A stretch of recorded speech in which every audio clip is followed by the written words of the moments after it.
দর্শক, আমি ডাক্তার জিল্লুর কামাল, মানসিক রোগ বিশেষজ্ঞ।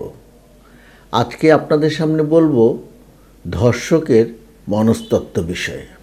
কিছুদিন আগে ধর্ষণের ফলে শিশু আছিয়ার মৃত্যু নিয়ে সারা দেশে এক বিরাট তোলপাড় হয়ে গেল। নেট দুনিয়া থেকে শুরু করে বাস্তব দুনিয়া সব জায়গাতেই মিটিং মিছিল, প্রতিবাদের ঝড় বয়ে গেল। ধর্ষণ কোনো দেশেই নতুন নয়, আমাদের দেশেও নয়। এক পরিসংখ্যানে দেখা যায় 2018 সনে বাংলাদেশে ধর্ষণের মামলা রুজু হয়েছে 5123টি এবং 2019 সনে 6321টি। ভারতে 2012 সনে ধর্ষণের মামলা হয়েছে 24,923টি এবং 2016 সনে 34,651টি। এগুলো শুধু কেবল যে কেসগুলো রিপোর্টেড হয়েছে, কিন্তু বাস্তবে ধর্ষণের সংখ্যা এর চেয়ে অনেক বেশি বলেই বিশেষজ্ঞরা মনে করেন। কারণ নানা কারণেই ধর্ষিতারা তাদের সেই ধর্ষণের ঘটনাটি জনসম্মুখে আনেন না। এখানে প্রথমেই যে কারণটিকে উল্লেখ করা যেতে পারে সেটা হচ্ছে, পৃথিবীতে সম্ভবত ধর্ষণই একমাত্র অপরাধ যেখানে যিনি ক্ষতিগ্রস্ত হন তাকেই অপরাধী বলে সাব্যস্ত করা হয়। পত্রপত্রিকা অথবা সামাজিক মাধ্যমে বিষয়টি নানাভাবে আলোচিত হয়ে থাকে। আমার এ বিষয়ে আগ্রহ ছিল যে যারা ধর্ষণ করে তাদের মনস্তত্ত্বটা কী, তারা কেন ধর্ষণ করে। যেখানে পতিতালয় আছে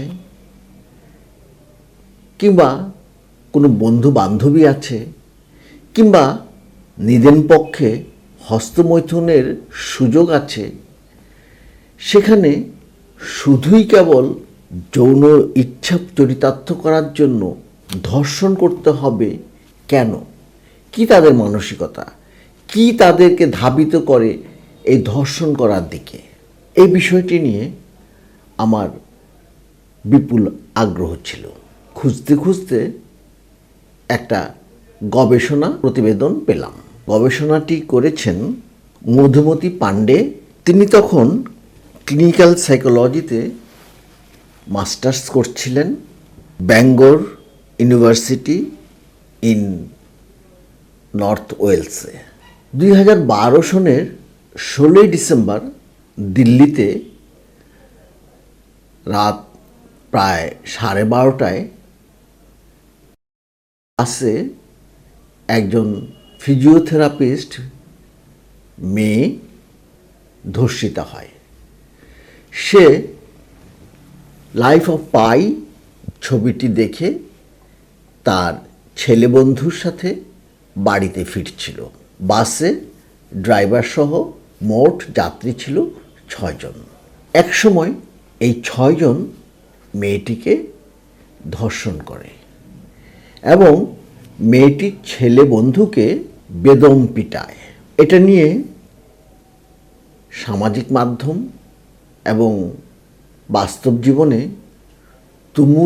তুমুল আলোড়ন সৃষ্টি হলে ভারত সরকারের টনক নড়ে। মেয়েটির চিকিৎসার যথাযথ ব্যবস্থা নেওয়া হয়। তাকে বিশেষ উড়োজাহাজে করে সিঙ্গাপুর পাঠানো হয় চিকিৎসার জন্য। মৃত্যুর সাথে পাঞ্জা লড়ে ধর্ষিতা হওয়ার 15 দিনের মাথায় মেয়েটি মারা যায়। ঘটনাটি পাণ্ডেকে বিপুলভাবে আলোড়িত করে।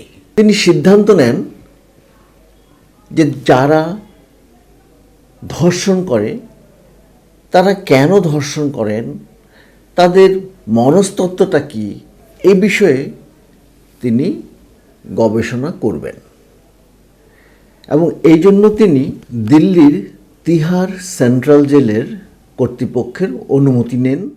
তিনি তার গবেষণার জন্য 122 জন ধর্ষকের ইন্টারভিউ করেন। ধর্ষক বলতে এখানে বোঝানো হচ্ছে যারা ধর্ষণে অংশ নিয়েছিলেন এবং ধর্ষণ প্রমাণিত হওয়ার ফলে তাদের বিরুদ্ধে শাস্তিমূলক ব্যবস্থা নেওয়া হয়েছে। গবেষণার পদ্ধতি হিসেবে তিনি এই সাবজেক্টদের পরিচয় গোপন রাখেন, তাদের নাম পরিচয় ব্যবহার না করে তাদেরকে সংখ্যা দিয়ে সংজ্ঞায়িত করেন এবং কোনোভাবেই তাদের গোপনীয়তা ভঙ্গ করা হবে না এই আশ্বাস তাদেরকে দিয়েছিলেন। তাকে আশ্চর্যান্বিত করে এই ধর্ষকরা দেখা গেল যে তাদের ইন্টারভিউ দেওয়ার জন্য প্রবল আগ্রহ দেখালো, অর্থাৎ ঘটনাটির তাদের পক্ষ থেকে ব্যাখ্যা করার জন্য তারা উদ্গ্রীব হয়েছিল। তাদেরকে ইন্টারভিউ করে পান্ডে প্রথম যেই বিষয়টি লক্ষ্য করেন সেটি হলো সাধারণভাবে নারীদের সম্পর্কে তাদের খুব হীন ধারণা। তারা নারীদেরকে হীন বলে মনে করেন এবং যথাযথভাবে মূল্যায়ন করেন না। তাদের মধ্যে তাদের কৃতকর্মের জন্য অনুশোচনাও খুব কম। শুধুমাত্র 49 নাম্বার যেই অপরাধী, তিনি কিছুটা অনুশোচনা প্রকাশ করেছেন, কিন্তু তাও আবার একটু অন্যভাবে। তিনি বলেছেন যে আমি যাকে ধর্ষণ করেছি সে এখন আর ভালো পাত্র খুঁজে পাবে না। আমার পক্ষে যদি সম্ভব হতো তাকে আমি বিয়ে করে একটা মোটামুটি ভালো জীবন দিতে পারতাম। অর্থাৎ এখানেও তারা ঠিক মেয়েটিকে একটি পণ্যের মতো আচরণ করছে, যেন মেয়েটি ধর্ষিতা হয়ে একটা ভাঙা কাচের গ্লাস হয়ে গেছে, সে আর ব্যবহারযোগ্য নয়। এই যে মানসিকতা, এটাই তাদের ধর্ষণের পিছনে একটা বড় কারণ। এছাড়া যেসব বিষয়গুলো উঠে এসেছে দেখা যায় সেগুলোর মধ্যে আছে বেশি রাত করে বাড়ি ফেরা, একা একা চলাফেরা করা, বা কোনো নারী যদি সিগারেট বা মদ গ্রহণ করে বা কোনো পার্টিতে যায় তাহলে অনেক ছেলেই ধরে নেয় যে নারীটি তাকে প্রলুব্ধ করার চেষ্টা করছে। একটা নারী আঁটোসাঁটো পোশাক পরলে সেটাকেও ছেলেটি তাকে প্রলুব্ধ করার একটা উপকরণ হিসেবে ধরে নেয়।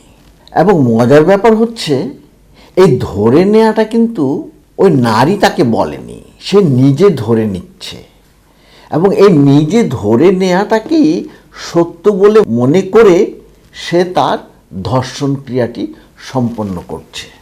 পিঙ্ক নামে অমিতাভ বচ্চনের একটি ছবি আছে যেখানে একজন প্রভাবশালী ব্যক্তির ছেলে একটি মেয়েকে ধর্ষণ করে। ছেলেটি প্রমাণ করতে চায় যে মেয়েটি যেহেতু পার্টিতে এসেছিল এবং তার সাথে একটা বাসায় রাতে এসেছিল, অতএব মেয়েটি তার সাথে যৌনক্রিয়ায় সম্মত ছিল।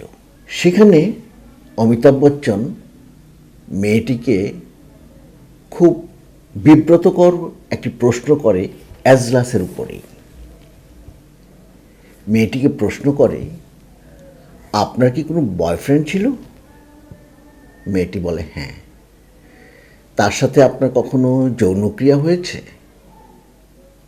মেয়েটি অত্যন্ত বিব্রত বোধ করে, কিন্তু অমিতাভ বচ্চন বলেন, এর উত্তরটি আমার জন্য খুব জরুরি, আপনি বলুন। মেয়েটি বলে, হ্যাঁ। আপনি কি কখনো তাকে বাধা দিয়েছিলেন? মেয়েটি বলে, না। যেহেতু যৌনক্রিয়াটি আমাদের দুজনের সম্মতিতে হয়েছিল, অতএব আমরা এটাকে উপভোগ করেছিলাম এবং আমি সানন্দে তাতে রাজি হয়েছিলাম। তখন অমিতাভ বচ্চন বলেন, আপনি যখন এই ছেলেটি আপনাকে যৌনক্রিয়ার জন্য ধস্তাধস্তি করে, আপনি কি তাকে কিছু বলেছিলেন? মেয়েটি উত্তর দিল, হ্যাঁ, আমি বলেছি নো। এবং এই নো কথাটি অমিতাভ বচ্চন এমনভাবে উচ্চারণ করেন যে নো ইজ নো। অর্থাৎ একটি মেয়ে যখন নো বলবে, তার অর্থ ছেলেটিকে অবশ্যই নো হিসেবে নিতে হবে। একটি মেয়ে যাই পড়ুক, যত রাতেই বাড়ি ফেরুক, একলা বা তার সাথীর সাথে চলুক, তাতে কিছুই এসে যায় না। সে একজন মানুষ, এবং সে যখন বলবে যে আমি তোমার সাথে কোনো রকম যৌনক্রিয়া চাই না, তখন দ্যাটস ফাইনাল।